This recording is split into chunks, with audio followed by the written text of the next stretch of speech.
हर हर महादेव। दोस्तों, आपका दिन मंगलमय हो। प्रभु की कृपा सदैव आप पर बनी रहे। श्रावण माह महात्म्य अध्याय 6।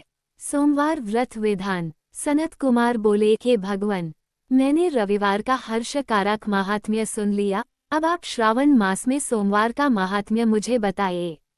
ईश्वर बोले कि सनत कुमार, सूर्य मेरा नेत्र है, उसका महात्म्य इतना श्रेष्ठ है तो फिर उमा सहित सोम मेरे नाम वाले उस सोमवार का कहना ही क्या।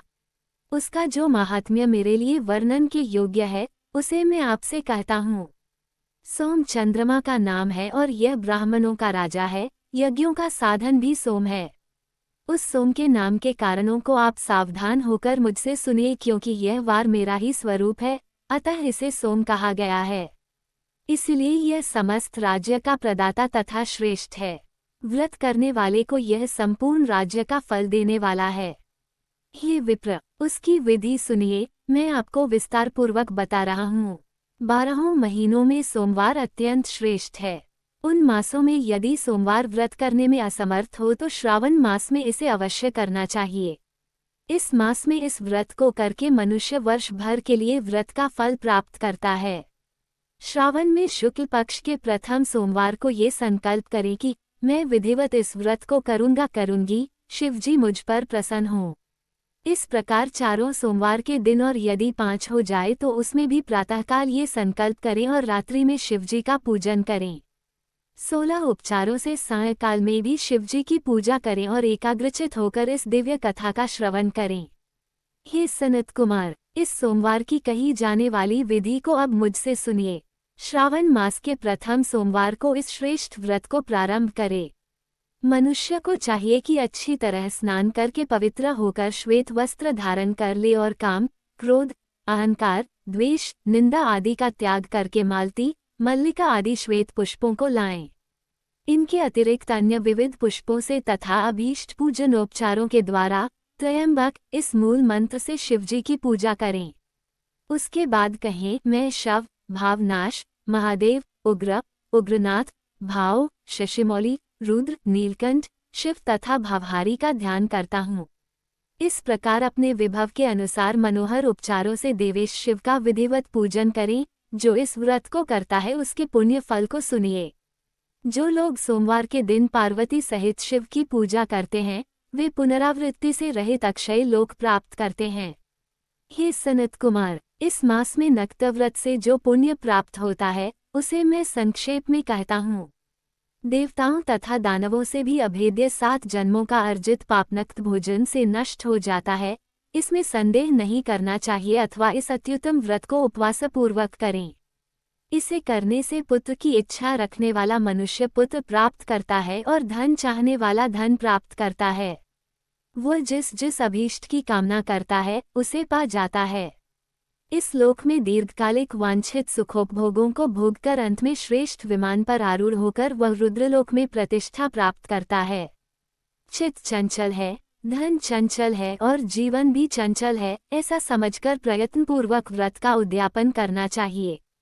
चांदी के वृषभ पर विराजमान सुवर्ण निर्मित शिव तथा पार्वती जी की प्रतिमा अपने सामर्थ्य के अनुसार बनानी चाहिए, इसमें धन की कृपणता नहीं करनी चाहिए। उसके बाद एक दिव्य तथा शुभ लिंग तो भद्र मंडल बनाए तथा उसमें 2 श्वेत वस्त्रों से युक्त एक घट स्थापित करें। घट के ऊपर तांबे अथवा बांस का बना हुआ पात्र रखें और उसके ऊपर उमा सहित शिव को स्थापित करें। उसके बाद श्रुति, स्मृति तथा पुराणों में कहे गए मंत्रों से शिव की पूजा करें। पुष्पों का मंडप बनाएं तथा उसके ऊपर सुंदर चंदोवा लगाएं। उसमें गीतों तथा बाजों की मधुर ध्वनि के साथ रात में जागरण करें। उसके बाद बुद्धिमान मनुष्य अपने गृहसूत्र में निर्दिष्ट विधान के अनुसार अग्नि स्थापन करे और फिर शव आदि 11 श्रेष्ठ नामों से पलाश की समिधाओं से 108 आहुति प्रदान करें। यव, व्रीहि, तिल आदि की आहुति आप्यायस्व इस मंत्र से दें और बिल्वपत्रों की आहुति त्रयंबक अथवा षड्क्षर मंत्र ओम नमः शिवाय से प्रदान करें।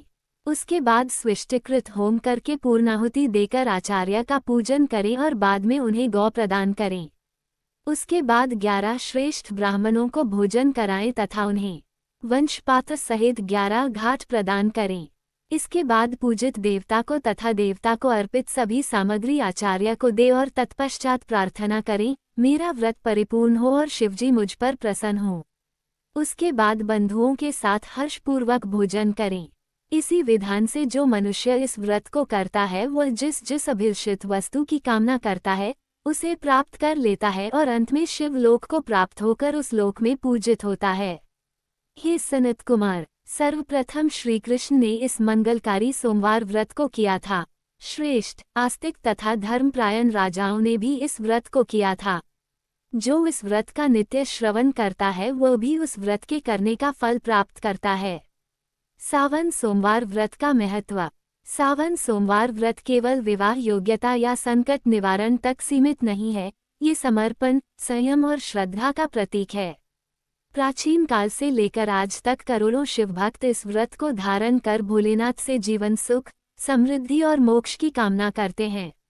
सुबह स्नान के बाद व्रती निर्जल या फलाहार रहकर शिवलिंग पर जल, बेलपत्र, दूध और मधुर पुष्प अर्पित करते हैं, मंत्र ओम नमः शिवाय का जप करते हैं और संध्या आरती के बाद व्रत का पारण करते हैं। सावन सोमवार का व्रत, जिसकी शुरुआत देवी पार्वती की तपस्या और चंद्रदेव की प्रार्थना से हुई मानी जाती है, आज भी अखंड श्रद्धा की परंपरा के रूप में जीवित है। इस व्रत से जुड़ा हर संकल्प हमें बताता है कि अटूट भक्ति और नियमबद्ध साधना से शिवकृपा अवश्य प्राप्त होती है। दोस्तों, ये थी आज की कथा। आपको कथा अच्छी लगी हो तो वीडियो को लाइक करें, चैनल को सब्सक्राइब करें, कमेंट में हर हर महादेव जरूर लिखें। महादेव आपकी हर मनोकामना पूर्ण करें।